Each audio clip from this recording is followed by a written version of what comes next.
It is 5 o'clock somewhere, and you've tuned into Season 2, Episode 19 of BRC. For those of you who'd like to watch this episode, I highly recommend it. We're live in person in Hawaii.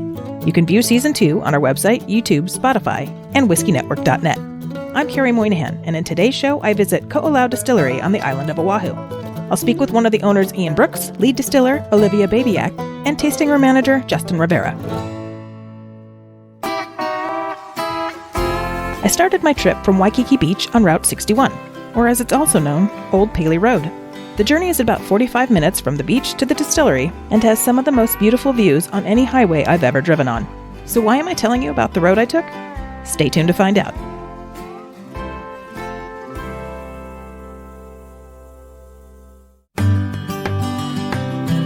Like what you've seen on BRC? Want to see more?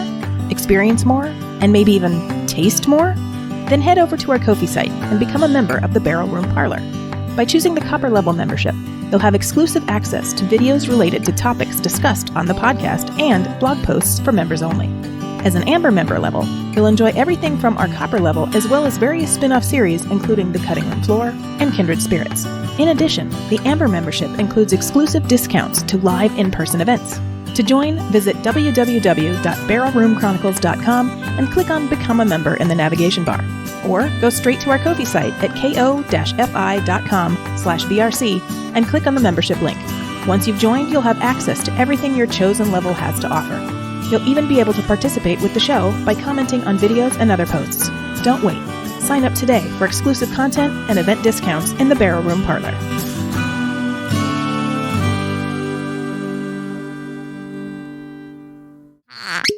Aloha, Kerry. Aloha. Welcome to Ko'olau Distillery. I'd love to go ahead and take you on a little tour of our facility here. Fantastic. Let's do it. Let's do it. So first, what I'm going to take you through is the Ko'olau tasting room. Here now you can go ahead and before a tour, possibly go ahead and get a nice drink. Go ahead and buy a bottle. Everything you see in here is done by hand by somebody who has ownership or somebody that works for us. We built this entire bar out of reused wood from Reuse at Hawaii. We have a local shaper that goes ahead and makes our tables for us. And we have local artists that we bring in and veteran artists. Chaz, who owns these beautiful pictures up here. And we go ahead and have Terry, who does our surfboard art. And you'll see a bunch of military paraphernalia around. Both Eric and myself are 2 retired Marines. And our wives won't let us have these in our house, so we had to find a place to go ahead and put them up. So we decided to open a distillery so we could hang up our I Love Me gear. So Love it. I love it. the big thing that we're trying to go ahead and support here is we want to get people out of Kailua and come up here and see different things that are here in our industrial park. We wanted to go ahead and put our first tasting room up here, bring people in, and really showcase what we're trying to achieve here. We have a very small manufacturing community. However, the ones that are here are absolutely outstanding. And then what we want to do as well is we want to get with the community itself and do what we call collaborations. Over here, if you look over here, we work with a company called Manoa Chocolate. And what we'll do is we'll go ahead and take their cacao nibs and we'll soak their cacao nibs in Old Paley Road whiskey for up to 4 months. And when that happens, what we do is we'll take out the cacao nibs and we'll dry it out. And once we dry it out, then we'll go ahead and give it back to them and they'll make this outstanding chocolate. Now, there's no alcohol in this chocolate, but there is really nice whiskey finish, which I hope you'll be able to try later on today. So what we'll do after that, though, is what we'll go ahead and make Olivia, who is our lead distiller. If you take a look at that, that's our Kokalika bitters. She'll go ahead and take the liquid that's left after we drain the cacao nibs, and she'll go ahead and make that. So we're trying to go ahead and reuse, repurpose all the stuff we're supposed to be doing in a positive environment. And we're just trying to go ahead and do the best we can with what we've got. But what I'd really like to point out right here is honey that we make with a local honey producer. So what we do is we had a barrel and we let it sit there and we were making some outstanding bourbon. And about the 8-month mark, we went up pulling out that bourbon and then we gave it to a local honey producer. They went ahead and put their honey inside the barrel, let it rest for a while, about 2 months. And then what they got was a honey, bourbon finished honey. And then we got the barrel back. And what we did is we put our bourbon back inside and let it rest for a little while longer. And then what we got was a honey finished bourbon. That sounds delicious. It definitely was. Okay, Ian, now we are in the distillery. Let me know what's going on in here. Well, aloha, Kerry. Now that we've gone ahead and actually seen our tasting room, I'd like to show you what we actually have going on in our manufacturing facility. This is our 450-gallon still. What we used to work on was much smaller. We've grown in the last year, which we're very proud of. We went from a nano distillery to a proper micro distillery. Nice. Yes. And Olivia, who's standing behind me, which you'll get to talk to in a second, she is going ahead and taking some readings right now and talking to the other owner, Eric Dill. Okay. And they're just discussing what we're doing the rest of the month with our manufacturing. But what I really like to highlight is we are a veteran-owned distillery, and what we're trying to do is give back. There's a program called SkillBridge. And the last 6 months of your enlistment in the military, you can go ahead and do an internship to make you more marketable. Do you have any of those interns here today? We do indeed. Everyone you see behind me right now is one of our interns. Oh, fantastic. Yes. We've actually managed to hire one. We're about to hire another one to go ahead and stay with us permanently if they decide to live here in Hawaii. You can see our fermentation chambers over there. And what we're looking to do is this right now for the next year and a half will probably be our home. What we'd like to do is honestly get a 2-specs distillery built for us here in Kailua.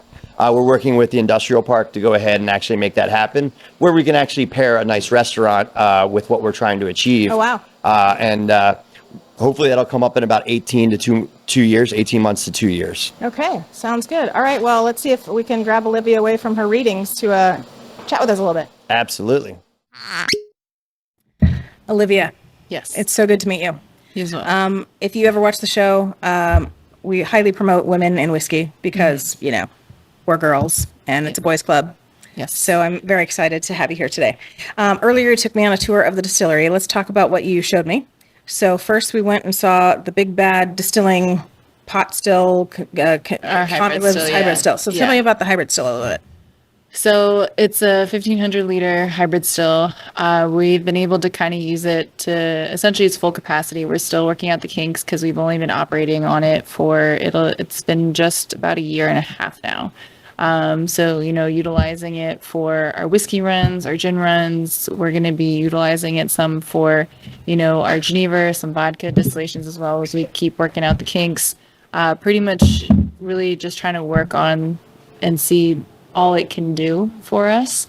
There's a lot of other issues that, you know, we're figuring out along the way in terms of like our environment and how the still reacts to that. So very much in like the growing pains stage of everything. But the big guy's name what? Rona. But I call her Olivia 2.0 because I did put it together. Oh, nice. So, but yeah, so week 1 here was putting that bad lady together. So Fantastic. So let's go over your whiskey journey. You are not a big drinker. no. So how did a not big drinker decide that distilling was your path?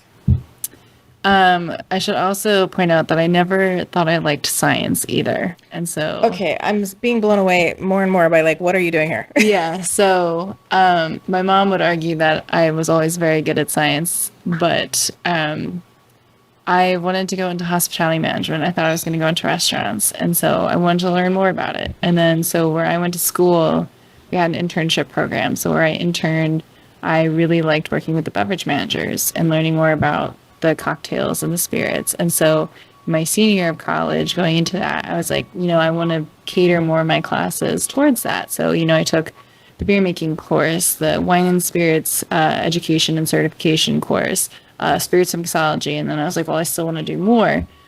So I got an internship at a distillery that I later worked at post-college as a distilling intern. And I was like, this is great. I like this a lot. And then I didn't leave ultimately. Okay. And so have you noticed that you've gotten to be more of a drinker since you started this job or no?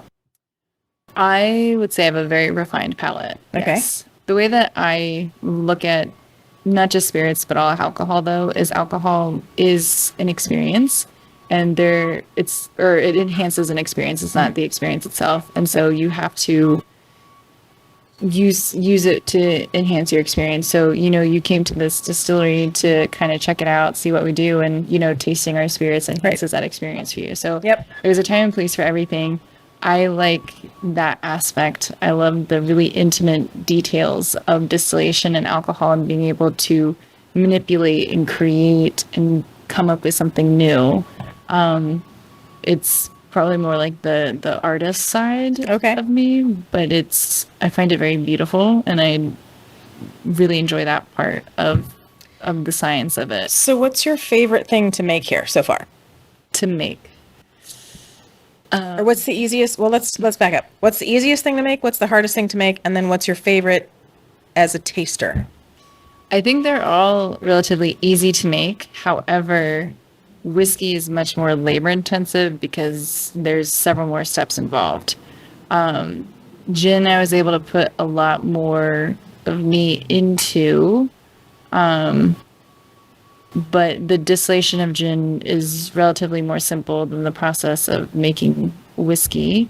I think more things that we have coming out this year have been a lot of fun to make. Like, we have our small batch series that we do, which is basically a series of barrel manipulations and how we're able to kind of create new profiles that way. To me, nothing's like really hard. It's just more of like a challenge of how do I get the exact flavor profiles. They're all equally fun unless I'm like really tired. Then I'm like, oh, I don't want to necessarily do all of this today. But that's why we have SkillBridger interns, so they can do the stuff when I'm too tired to do. Fantastic. So where do you see yourself with the company in 5 years? Like, do you plan to make other expressions or other spirits, or what are your plans for the next 5 years? Well, this year alone, we'll have 2 vodkas out and at least 2 of our small batch coming out. The Geneva should be done. And that's just this year. In the next 5 years, hard to say. We're going to figure that out exactly what's to come. So how much of a say do you get in what you guys make versus the owners? I do have a good amount of say, but I also present everything to everybody because everybody else's opinion is very valuable. Right. I could just be like, yeah, this tastes right to me, but ultimately it needs to taste right to everybody. Exactly. Because, I'm not the only one buying it. Right. Everybody else is buying it. So, if I'm the only one that likes it, it doesn't really matter. Right. So, it's definitely a team effort for sure. Well, thank you so much for your time today. It was great to meet you, and you as well. Keep distilling all the great stuff. I will do my best. So I'm here in the tasting room with Justin Rivera, who is actually a former reality show participant. So Justin, can you tell us what shows you were on? A couple of them. I was in Beerland by Vice TV in 2017. Okay. And just this last year, I was on the Discovery Channel's Master Distiller, the one that's put on by the Moonshiners Group. Oh, fun. Did you win? Yeah. Oh, great. Well, we got a winner right here, guys. So tell me a little bit about that experience. Did that, what were you expecting when you went into that show, and how did it change your life at all? I was not sure what to expect because being a Moonshiners group, I wasn't sure how they would take to a legal distiller coming on board, but they were all very welcoming. In the alcohol industry in general, people are very open to help each other. So it was really a new camaraderie, a new group of friends that I keep in contact very frequently right now, actually. Okay. And how did you end up getting into this line of work? Where, when you were a little boy, did you think one day you were going to be making whiskey somewhere? As a little boy, I had no idea what I wanted to do in life. So I joined the Navy. Okay. And after 20 years in the Navy, I found a love for, fine spirit here or there. Port calls are good for that. Right. Yes. Then along with that, on my way out, I still didn't quite know exactly what I wanted to do, except that it wasn't what I was doing. I did do a program called SkillBridge, which allows you to transition out of the service with a company here, Ko'olau. And I learned to go from being a home brewer to a distiller. That's a little transition to the dark side if you know the difference between brewing beer and alcohol. Right. But it was a wonderful experience, and I actually decided to follow through with that passion for a while. So is the SkillBridge thing what brought you into this distillery then? Absolutely. And how does one find out about the SkillBridge program? SkillBridge has a website. It's a DoD program that allows every company who wants to be a partner to post what availabilities they have. So what do we have here? We have our full lineup. At Ko'olau, we produce 4 core spirits right now. As a younger company, we're continuing to grow. The first of which we'll taste will be our moonshine. Okay, and is this one the moonshine? Yes. Now, this moonshine came to us during the pandemic. You'll notice it's crystal clear, beautiful is. bottle. Give it a smell. Oh, Yeah, a little very light on the nose. light on the nose, residual sweetness you might pick up from the Yep. corn and the sugar. So this is a pandemic success story. A lot of folks had issues with supply chain, as did we. Our bottles weren't coming in properly. We weren't getting the corn shipments we needed. So we took a page out of the Moonshiner's book and we made a good old-fashioned corn spirit. We took feed corn from the local feed store, Wyman Owl Feed and Supply, up the road from my house. Wow. Yeah, they definitely looked at me funny walking in there, buying a pallet of corn. Then we went to Costco and we got sugar. And that's Wow. how Moonshiner would do it, and I think you'll find it All right. delicious. Cilantro.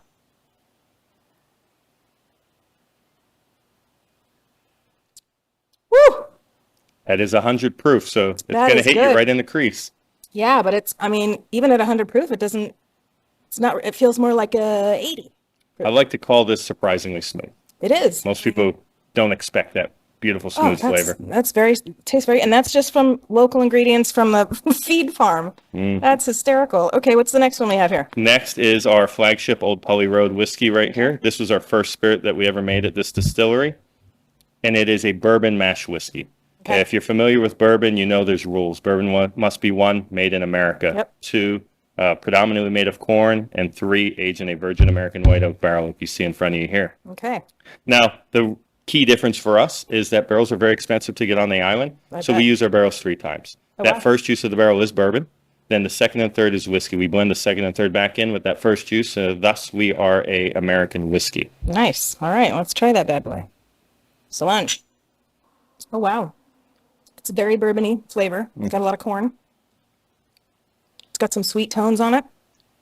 And it's not overly hot. Like, to me, a lot of bourbons are really hot. This is, So smooth. this bourbon mash whiskey was designed specifically for our locality. It's hot here, so you don't want anything that's too hot or too spicy. We don't use rye for those reasons. We rely on that sweetness that's derived from the corn. And it has just beautiful profile. Like, it hits the tongue very soft, and the flavors kind of start to pop, then slowly subside. okay. And then you guys also make gin here, I hear. Yes, the gin is kind of the new star of the show. Super popular right now. Beautiful label. Yes, one of our head distiller actually designed it. Let's kind of feel it too. Flowers kind of pop out a little bit. So this is an American dry gin. Most people are familiar with a London dry, and that is, for better or for worse, what most people associate gin with. That is that real high juniper content, piney, resiny flavors. And in a lot of cases, that's a fine gin, but our American palate is much more attuned to more citrus and floral notes. You might notice that of the beer craze of IPAs and such, those really crushable, like Citra hops and anything. That brings around those real robust flavors. So right here, we actually focus on the citrus and floral, 3 different citrus peels in our botanical blend, and our floral contribution is hibiscus flowers from Maui. Wow. So that's Okay, right let's here. try that. So this one, really take a good sniff of it first, because this is where it shines. Oh, that's beautiful. It smells like Hawaii. Thank you. Now, question. The next one is an aged gin. Is it the same juice, just aged? Same juice, Okay. aged in the American white oak barrel.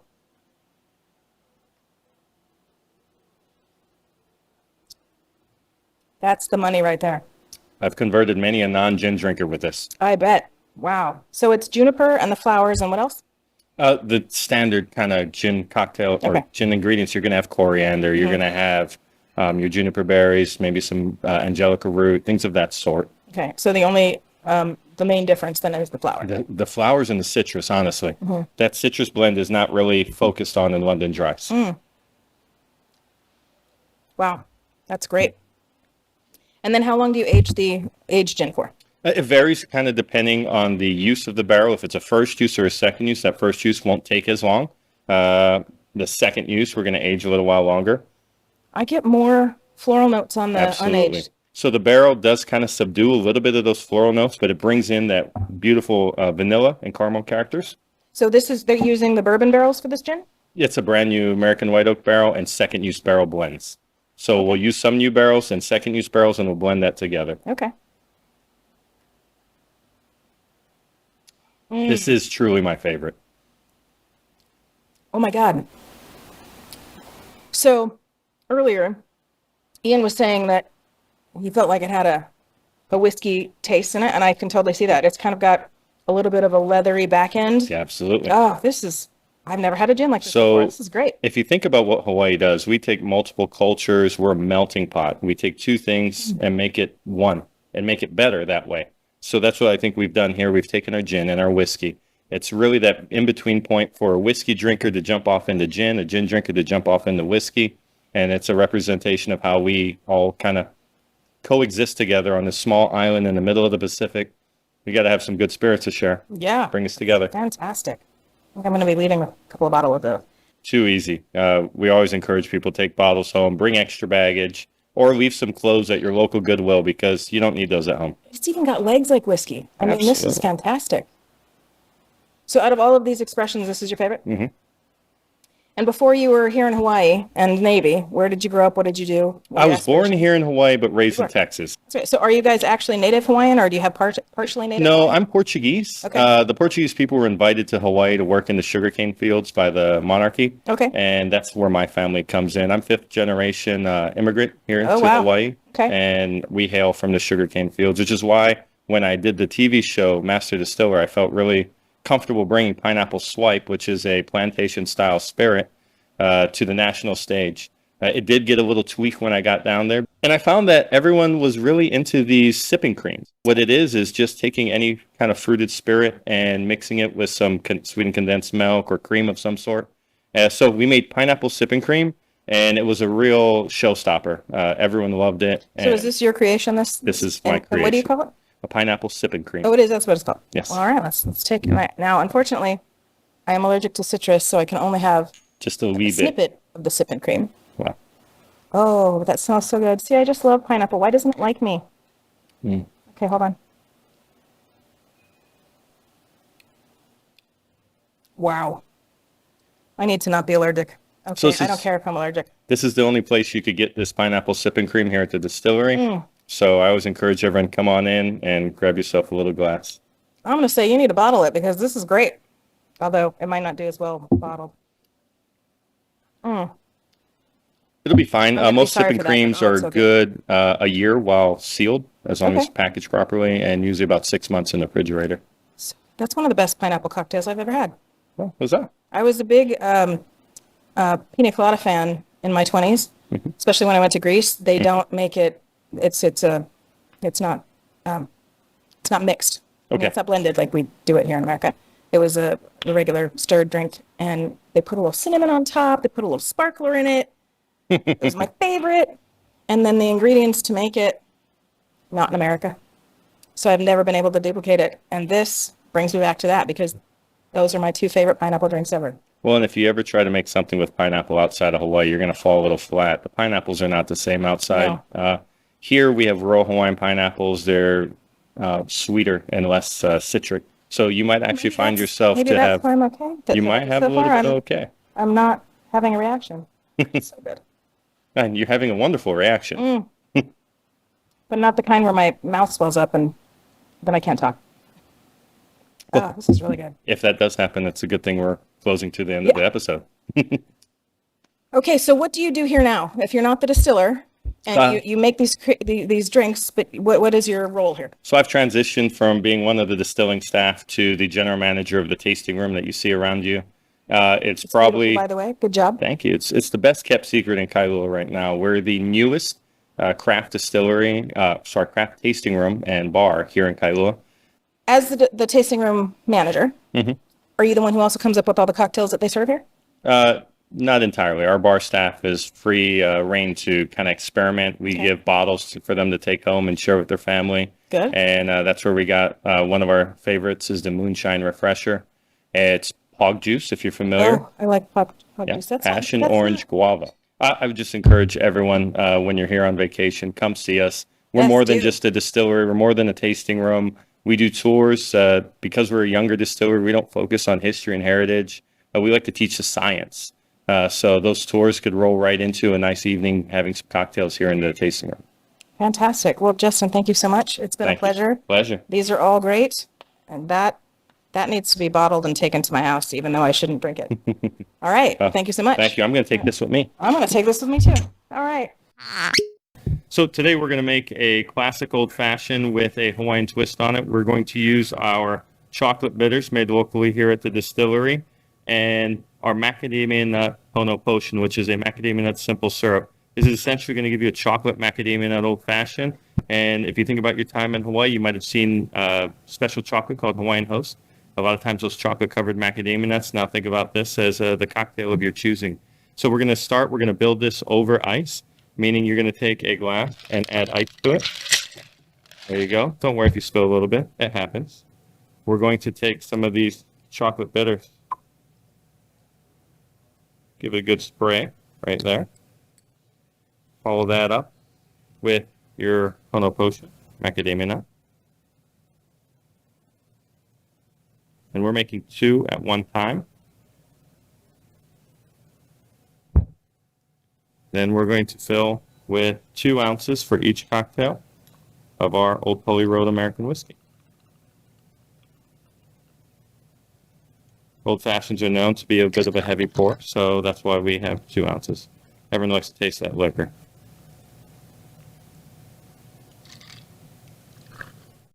We're going to give that a good quick stir. And while that rests, we're going to build our cocktail. Large ice cubes prevent too much melting happening. We will top that with a Luxardo cherry. These are some of the best cherries in the world. Next, we will take this and pour that right on top. Equal portions on either side. When you have thirsty friends, it's important to make sure you can make that cocktail plenty quick for them. And lastly, we're going to take an orange peel and we're going to pull this off so that we could express the citrus from that orange peel off right onto that glass. Be sure to drag it around. Give it a good twist for that proper look. Now those citrus are very important for the aromatics of this beverage. There you go. Cheers. World of Wheezy is up next. Stay with us. There's nothing better than the smell of coffee in the morning. What if you could enjoy a coffee subscription of fresh, roasted specialty coffee while making a difference in the lives of the farmers that grow it?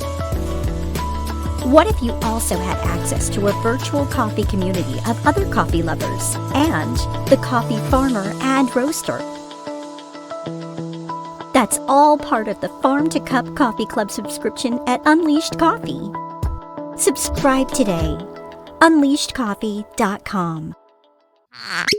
Hey, Louise, it's good to have you here. Thank you for having me. I'm glad you're here in your patriotic colors today because we are here to talk about the distillery in Hawaii that makes the Old Paley Road bourbon and these beautiful other things. They have the gin and the moonshine and their aged gin, which are all fantastic. And then it is owned by veterans. So Cool. I'm glad you came with your veteran appropriate colors. And I am donning my Hawaiian shirt, in which I got a matching one for my dog. I don't know where he is, but he looks adorable in it too. It's great. So we have the bourbon. Let me know what you think. Let's take a sniff.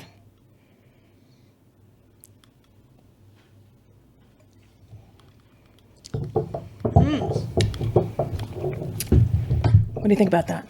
What comes to mind? I know this is going to sound crazy, but I'm a fan of boozy milkshakes. Okay, I'm listening. And here's the thing. This spirit is light. I mean, it has a lot of flavor going on. I think there's some corn in there, right? Mm-hmm. But it still is light in body, which makes me want to drink it if I'm in Hawaii. Right. But also, it makes me want to put it in a milkshake. Yeah. And I think that is also because you had me taste. Right. These ingredients from earlier in the show, we had one of the guys make us an old fashioned with these fantastic things. Right. And so now you're telling me. Well, you were telling me about this, and this syrup right here with the macadamia nut, this bottle of bitters that has the cacao bean, and vanilla. I honestly think if you put all of these together in a blender with some ice cream, a little bit of cream and some ice, and whizzed it up, wow. I think you could have a winner chicken dinner right there. Like very, very delicious. I could totally see drinking that on the beach in Waikiki. Well, it sounds weird because I don't know. I think often, I think that there's a lot of people that are like, ew, like brown booze with cream or something creamy sounds disgusting. No. But hear me out. I think it would be really, really good. And also, if you are a person that does not do dairy for whatever reason that may be, you could make macadamia nut milk. You could use another nut milk. You could use an oat milk.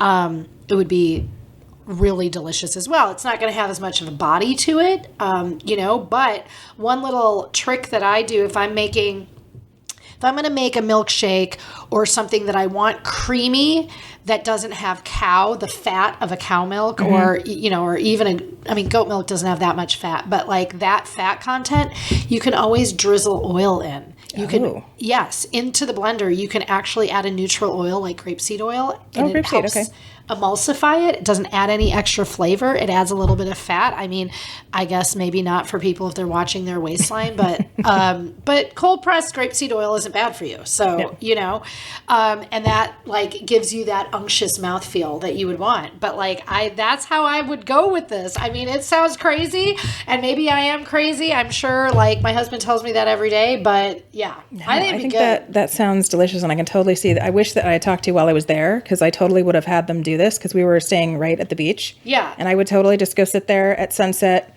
on Friday before the fireworks and with a little flour in it. Yeah, like some really good vanilla ice cream, like really good Tahitian bean vanilla ice cream with all of these in a beautiful glass. You can have a flower popping out of it. You could put some crushed salted macadamia nuts. If they still, I don't know if it's legal in Hawaii, but if they had sparklers for the fireworks, put a sparkler in it instead of the flower. I mean, yes. It'd probably blow up, actually. Never mind. It's not how I would garnish my fancy drink. This is fancy to me. Like, yeah. So. All right. Well, cheers. Thank you so much. Thank you. Tune in next time when we'll explore more of the veteran-owned Ko'olau Distillery with guests Eric and Ginger Dill. Plus, we'll visit Hawaii's Highland Games and attend a Veterans Parade in Waikiki. For more information on Ko'olau Distillery or the military Skill Bridge program, visit barrelroomchronicles.com for today's show notes.